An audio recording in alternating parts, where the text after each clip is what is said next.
Come back and invest in China again. President Xi Jinping's message to global CEOs as he promised to deepen market reforms to improve the country's business environment. He's been meeting US business leaders and academics in Beijing.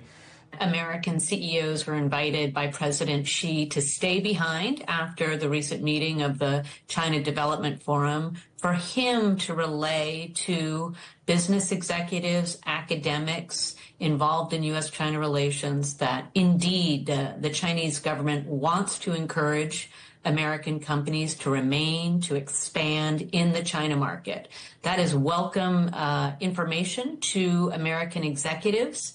And I think it follows on the very positive meeting that President Xi had last November in San Francisco when he met with many of these same executives. Stabilizing foreign investment, particularly American investment in China, is a good thing for the overall bilateral relationship. So I'm encouraged by what sounds to have been a very positive meeting.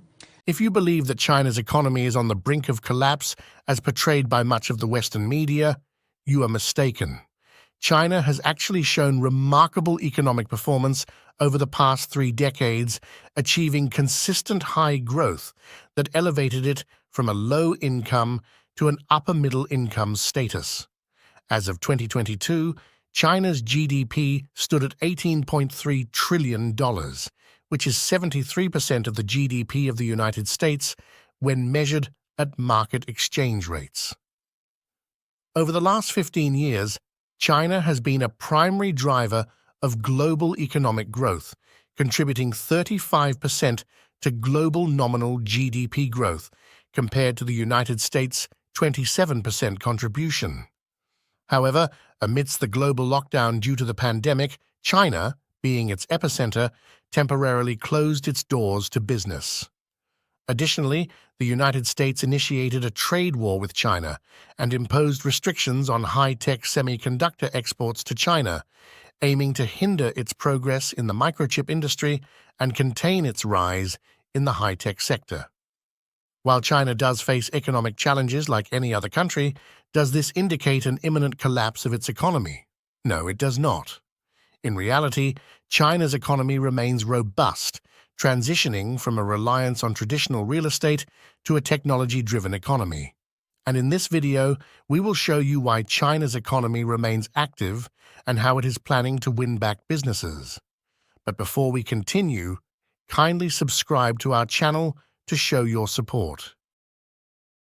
Business leaders are visiting China for business. Consider the latest development. Numerous U.S. business leaders, including Stephen Schwarzman, the founder of Blackstone, Cristiano Amon, the president and CEO of Qualcomm, Mark Carney, the chair of Bloomberg, Rajesh Subramaniam, the president of FedEx, and even Tim Cook, the CEO of Apple, have traveled from the U.S. to Beijing to meet with Chinese President Xi Jinping. Their objective is to strengthen foreign investment in China amidst tensions with the U.S. Now, reflect on this. If China were on the brink of collapse, why would these major businesses journey to China to discuss opportunities?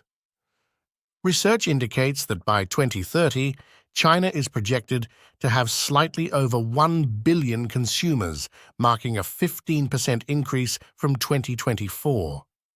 The growth of the global middle class, fueled by expanding economies and wealth, is set to flourish in China, leading to a rise in local purchasing power.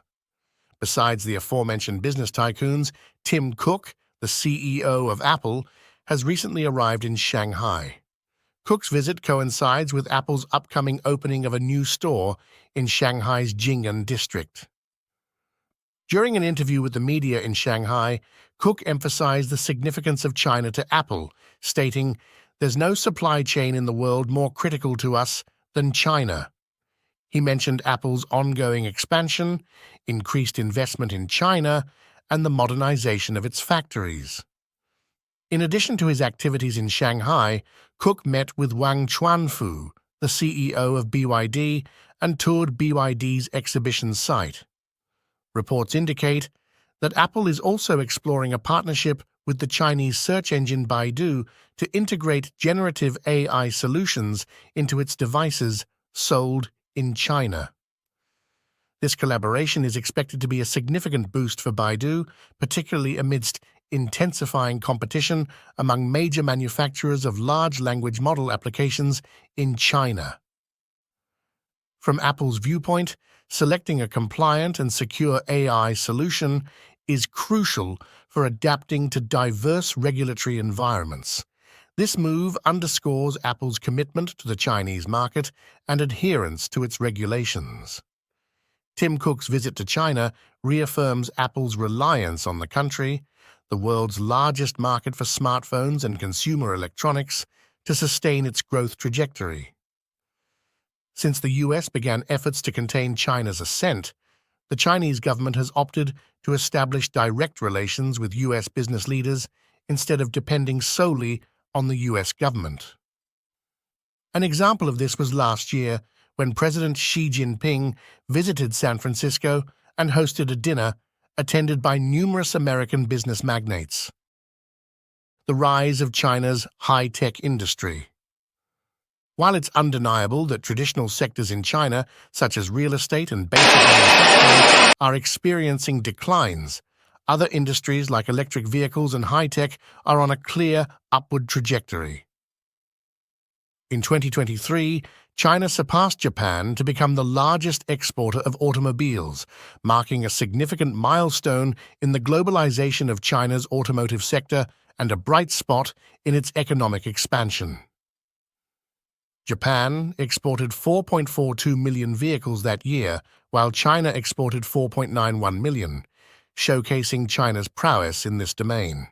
Over the years, China has meticulously developed a comprehensive new energy vehicles industry with seamless integration across all segments. NVIDIA recently announced an expansion of its partnerships with Chinese automakers like BYD, who are aggressively pursuing the development of self-driving vehicles and AI-powered infotainment technology to compete globally.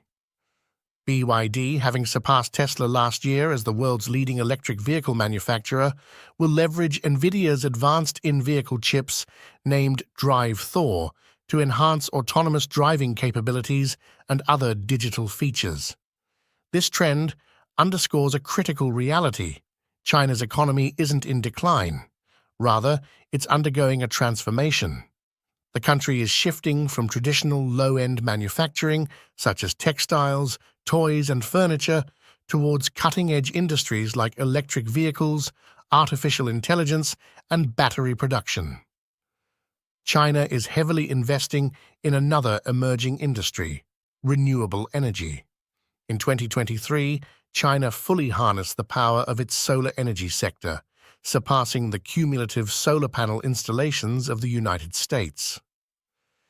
It significantly reduced the wholesale price of its solar panels by nearly half and witnessed a 38% increase in exports of fully assembled solar panels, along with a doubling of exports for key components. Despite a downturn in the property sector, China's green energy industry is rapidly expanding and effectively counterbalancing the GDP decline caused by the housing market. Critics have long asserted that China's economic downfall was on the horizon, citing various vulnerabilities. They pointed to the country's reliance on investment in physical assets, particularly real estate, which has been funded through an inefficient banking system. With domestic debt levels high and climbing, alongside troubles in the property market and a shrinking labor force, some analysts have predicted an impending crisis. However, these arguments are unfounded. As demonstrated in this video, China's economy is not on the verge of collapse anytime soon. With a centralized government, China can swiftly and effectively enact changes to its economic policies. The recent interactions between U.S. business leaders and China's president illustrate how China is adapting its strategies to attract businesses and investments. Furthermore, the growth in EV and renewable energy showcases China's shift away from traditional low-end manufacturing towards high-tech industries like AI and EV production. This transition reflects China's strategic approach to regain business prominence. Do you agree with the insights shared in our video? If so, please show your support by liking this video. For more informative content like this, remember to subscribe to our channel.